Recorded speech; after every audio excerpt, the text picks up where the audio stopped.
G'day, Steve Morgan, Fishing Monthly and ABT with the Tackle Fridays, this time from Australia, and we are just about to start the 2-event road trip in the Daiwa BREAM series. The first one is the Atomic Round here in the Richmond River. We're in Ballina at the moment at the front of the Airbnb, and we go straight from this to the Tweed River. So there are two very similar rivers with what's going to be a very similar pattern winter bream fishing rounds. So did some pre-fishing today, went under the water, tried some new toys out. So I'll show you them soon, and sort of found where the fish were. It was no surprise, a lot of the fish are down lower in the system, and when you find them, there are plenty of fish with that Garmin Live Scope on the front. You can swivel across and you can see 40, 50, 60 fish at once sometimes, and there are certain stages of the tide where they bite and other stages where they don't. So I fished with Mark Street today from Tasmania. I always told Mark, give me a call if you can't get out on the water, because if you come all the way to Tasmania to fish an ABT event, I want to make sure you get on the water. So we took that opportunity today. Mark caught flathead, caught bream, caught catfish, and he caught his first Australian bass. I'll put a photo of that here. It was funny, I went to some of the spots up near Broadwater in the bass tournaments where by this time of year bass should be everywhere. Tried 3 of those spots and didn't catch any, so we gave up, started fishing for bream. Within 5 minutes of starting fishing for bream, bang, bang, we both had a bass and we got the job done. All of those fish came on the Atomic crankbait, so I think it's a bit of sponsor karma for this, the Atomic Round, which is happening now. And this is being filmed. It's about 3 in the afternoon, just sort of getting some gear ready before we go over to Brett Hyde's Ballina Bait and Tackle, a tackle store which you need to go to if you've been in Ballina, because I don't even think Brett knows what's in that shop there. He's got so much stuff and so much old stuff that you might think is gone. Brett's still got it. Anyway, I'm just going to show you a few things in the tackle and boat department that's been happening today.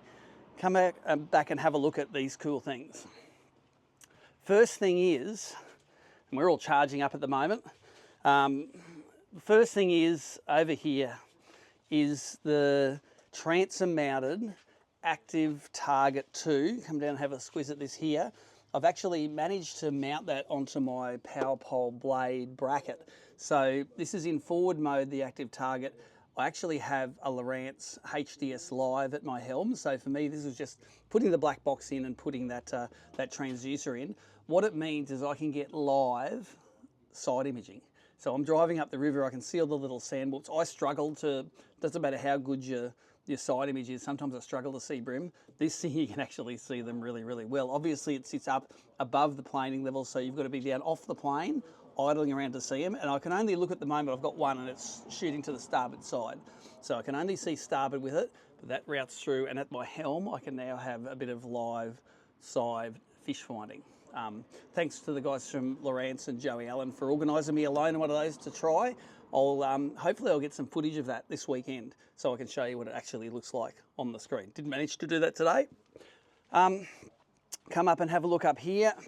I haven't started getting the gear ready yet, but here's the stuff that we used today. And I've got, I showed them to you on the Tackle Fridays a few times ago, but we are now running the whole set of the TD Blacks.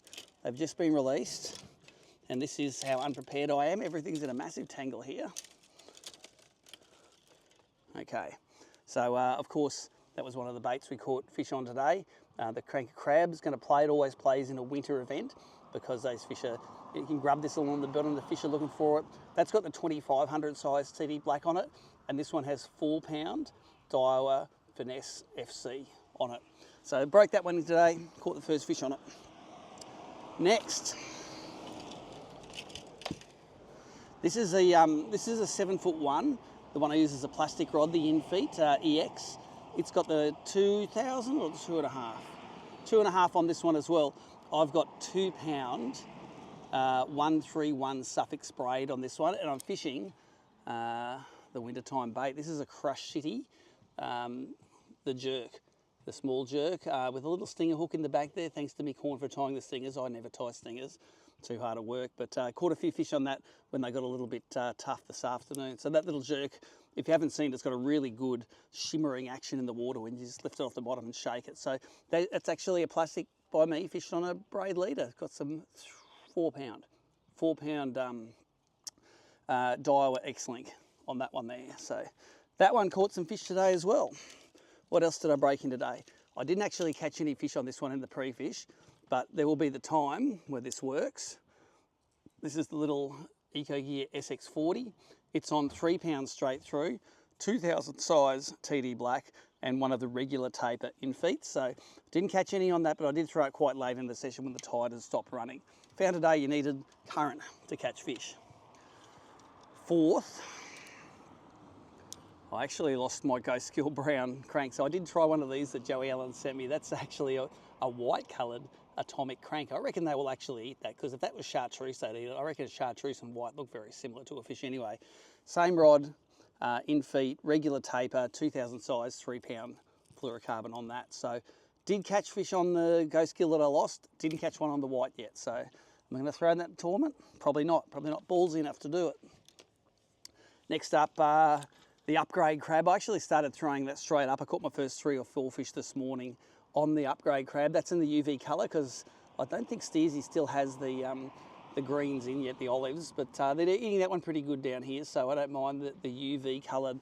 The big crab, 2500 size reel, that one's got 5 pound Daiwa on it. Next up we have, this probably doesn't look like a bream rod, and it's not. I put it on to try and catch a bass, so we were crankbaiting that around the rock walls up the river. That's the BFS in feet combo there.